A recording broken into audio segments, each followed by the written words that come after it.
So, ito yung pinuntahan natin kahapon na Ford Fiesta sa may St. Luke's na banda. So, ang current issue na to is yung ABS lang. So, yung mga minors, actually mga minor, halos lahat ng panel may tama. So, pati yung sa paint niya, syempre, i-refresh natin. So, sabi niya, mas maganda yung working niya. Overall, dun sa test ride ko naman kahapon, all goods naman siya.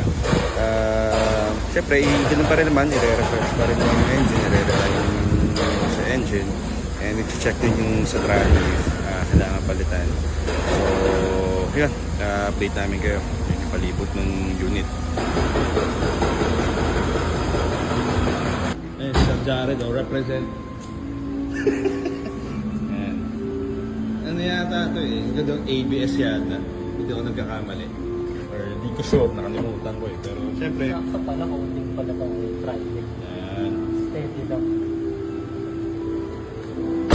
palibot ng unit.